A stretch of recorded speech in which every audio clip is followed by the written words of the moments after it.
POP हे role काय काही पीओपी संदर्भात महत्वाची काल एक मूर्तिकारांची बैठक होती. तुम्ही पर्यावरण मंत्री आहात. सर्व गणेश भक्तांचं तुमच्याकडे लक्ष लागलेलं आहे. काय उत्तर द्या?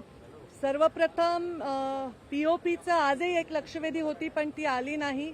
त्याचं उत्तर आम्ही वितरित केलेलं आहे. मी मंत्री झाल्यानंतर लगेच मला वाटतं त्या 15-20 दिवसातच पीओपीच्या संदर्भामध्ये एक विस्तृत बैठक सह्याद्री इथे घेतलेली होती. आता सुद्धा काही आमदारांच्या सन्माननीय मंत्री आदिती तटकरे यांच्या मागणीनुसार मी विधानभवनात देखील पीओपीच्या संदर्भात बैठक घेतलेली आहे. यामध्ये मुळामध्ये जे सेंट्रल पोल्युशन कंट्रोल बोर्ड आहे त्यांच्या मार्गदर्शक सूचनांप्रमाणे पीओपीच्या मूर्ती बनवण्याबद्दल त्यांचं काही निकष आहेत, त्याच्याबद्दल काही त्यांचे निर्णय आहेत आणि त्याच्यामध्ये पीओपीच्या बद्दल बंदी आहे. आणि त्यामध्ये नागपूर खंडपीठात देखील आणि मुंबईच्या हायकोर्टात देखील विषय झाला.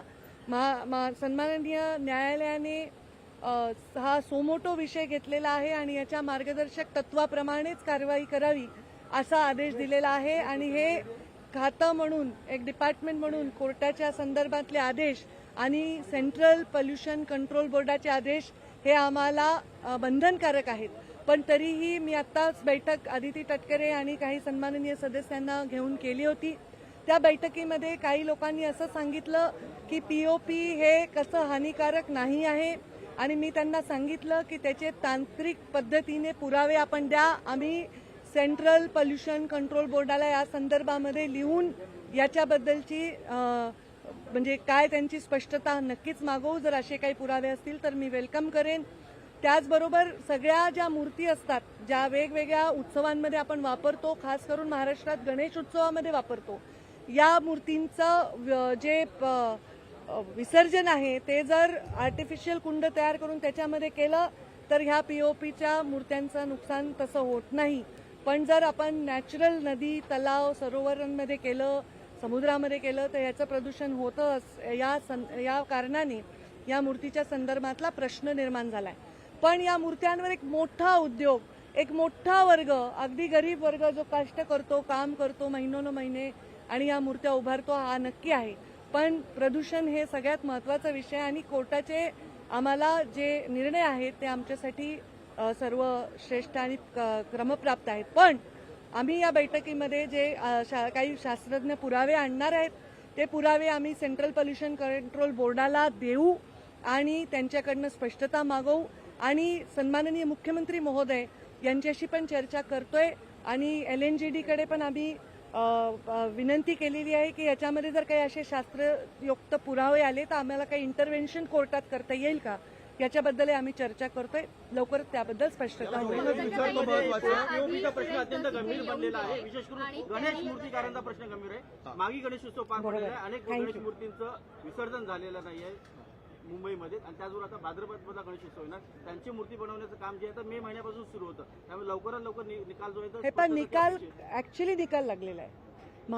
सन्माननीय कोर्टाने जो निकाल दिलेला आहे आणि CPCB बोर्डाने जे निर्णय दिलाय तो निकालच आहे आणि तो गृहीत धरून ती बंदी खूप आधीपासून आहे. फक्त आता ह्याच्यामध्ये त्यांच्याकडे काही शास्त्रोक्त पुरावे असतील तर ते पुरावे सादर करून विसर्जनाबद्दलच्या काही गोष्टींचं प्लॅनिंग करून आम्ही ह्याच्यामध्ये अत्यंत सकारात्मक भूमिका घेण्यासाठी उत्सुक आणि इच्छुक आहोत. पर्यावरणाला हानिकारक नाही. मूर्तिकारांचं म्हणणं आहे की पीओपी पर्यावरणाला हानिकारक नाहीये. फक्त रंग आहेत ते कृत्रिम रंग ते हानिकारक ठरतात. त्यामुळे काहीतरी त्याच्यामुळेच त्यांनी ते पर्याय मला आणून देण्याचं सांगितलेलं आहे. त्या स्वतः त्या मूर्तिकारांनी, शास्त्रज्ञांनी ते सांगितलं असल्या कारणाने आम्ही त्यांची प्रतीक्षा करतोय. ते काय देतात त्याच्यावर आम्ही CPCBला आर्टिफिशियल तलावाला घेऊन तुम्ही एक कोर्टामध्ये महत्वाचे प्रश्न उद्या मी त्याच्यावर येईन. आर्टिफिशियल तलाव ज्या प्रकारे तुम्ही सांगता की पीओपीच्या मूर्ती फक्त त्याच ठिकाणी विसर्जन करून हा एक पर्याय घेऊन कोर्टासमोर जाता येऊ शकतं किंवा केंद्रीय प्रदूषण नियंत्रण बोर्डासमोर जाता येईल. त्याच्याबद्दल जाता येईल पण मुळामध्ये त्याच्यामध्ये फार तांत्रिक विषय आहे. पहिले तर हे बनवण्यासाठीच त्यांचा कोर्टाचा निर्णय आहे. त्याच्यामुळेच आम्ही त्या लोकांची वाट पाहत आहोत. ते आम्हाला कागदपत्र देत आहेत आणि आम्ही CPCBला लिहून कोर्टामध्ये LNGD आणि मुख्यमंत्र्यांशी चर्चा करून योग्य तो निर्णय घेऊ. तो निर्णय झाल्याबरोबर मी इथेच पोडियमवर येऊन आपल्याला सांगेन. पीओपीची मूर्ती बनवता येणार नाही का? हो, आदित्यजी ठाकरे यांनी माझी भेट घेतली. त्यांचं एक डेलिगेशन मला भेटलेलं आहे आणि त्यांचे सुद्धा प्रदूषणाच्या संदर्भामध्ये काही विषय होते. त्या विषयांबद्दल मीटिंग लावण्याचं मी त्यांना आश्वस्त केलेलं आहे. पुण्याबद्दल काही विषय होते त्यांचे आणि काही मिनी महाबळेश्वर वगैरे त्याच्या पर्यावरणाबद्दल, त्याच्याबद्दल मी त्यांना मीटिंग लावण्याचं मंत्रालयीन दालनात सांगितलेलं आहे आणि पुण्यामध्ये मी स्वतः भेट देणार आहे त्यांनी केलेल्या विषयांवर. आता मूर्ती बनवता येणार नाही ना पीओपीची? गणेश भक्त आणि मूर्तिकारांना काय सांगाल? याच्यावर मी स्पष्टता देईन. आदित्य ठाकरे इन्होंने मुझसे भेंट की, उनका एक डेलीगेशन लेकर वो आए थे और उन्होंने प्रदूषण के बारे में वो भी प्रदूषण मंत्री पर्यावरण मंत्री रह चुके हैं. प्रदूषण के बारे में उन्होंने कुछ मुद्दों पर चर्चा की, कुछ मुद्दे उठाए, उसके कागज, उसके टेक्निकलिटीज हमने देखे. बहुत अच्छी विस्तृत चर्चा हुई और पूना और कोई और चीज़ों और कोई जगहों के बारे में उन्होंने कुछ विषय रखे हैं. मैंने उनको मीटिंग मंत्रालयीन दालन में करने का शब्द दिया है. हम मिलेंगे, मंत्रालय दालन में टेक्निकल मीटिंग होगी और उसके बाद हम लोग पूना में भी मैं जाऊंगी, भेंट दूंगी. जो उनके विषय है उसके बारे में मैं खुद जाके जानकारी लूंगी.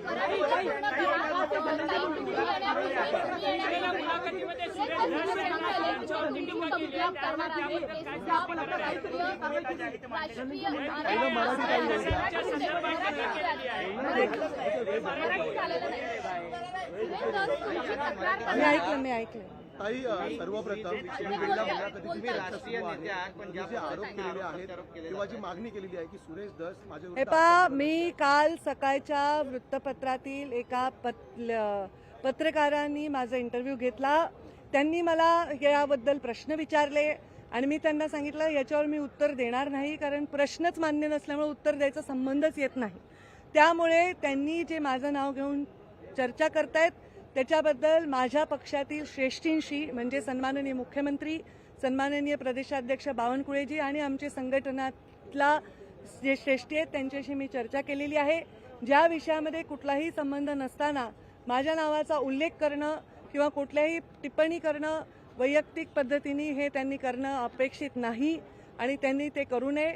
पक्षाच्या भूमिकांना ठेच पोचू नये म्हणून मी गेले 4-5 महिने नागपूर अधिवेशनापासून ते आतापर्यंत गप्प बसले. पण मी आता पक्षश्रेष्ठींना विनंती केली आहे की त्यांना समज द्यावी. असंच मी त्या पत्रकारांनाही बोलले. त्यांनी अशी हेडिंग दिली की पक्षश्रेष्ठींनी समज द्यावी. मी असं नाही म्हणले, मी म्हणले पक्षश्रेष्ठींना मी विनंती केली आहे की समज द्यावी, असं आहे. हिंदी का विषय नाही आहे. सुरेश धस यांनी हिंदी का आरोप केला. तुम्ही शिट्टीसाठी काम केलं असं त्यांचं मी उमेदवार भाजपचा आहे, त्यांना तुम्ही धोंडेंना मदत केली असा त्यांचा आरोप आहे. मी प्रचार केलाय का नाही तुम्ही रेकॉर्डवर जाऊन पहा. आणि या राज्यामध्ये अनेक लोक जे भारतीय जनता पार्टीशी निगडीत होते ते अपक्ष उभे राहिलेले आहेत. अनेक लोक दुसऱ्या पक्षाचे अपक्ष उभे राहिलेले आहेत. डायसवर जाऊन प्रचार करून मतदानाची मी विनंती केलेली आहे. त्यामुळे ह्याचं उत्तर मला द्यायचं नाही, कारण आरोपच चुकीचा आहे. जर प्रचार करताना हा आरोप करायचा होता जाहीर सभेमध्ये, त्यांनी प्रचार करताना तर माझ्याशिवाय कुठल्या नेत्याचं नाव देखील घेतलं नाही या राज्यात. आणि त्यामुळे निवडणूक निकाल लागल्या त्यांनी हा आरोप करणं हे पूर्णतः निवडून आलाय जो व्यक्ती 75,000 मतांनी निवडून आलाय त्याचं मी काम नाही केलं तर ते शक्य होईल का, हे थोडी आपण आत्मपरीक्षण करा. उलट मला लोकसभेला जेवढी लीड मागच्या वेळी होती त्याच्यापेक्षा अर्ध्यापेक्षाही ती कमी झालेली आहे. मग त्यांनी माझं काम केलं नाही असं तर मी कधी जाहीर वाच्यता केली नाही.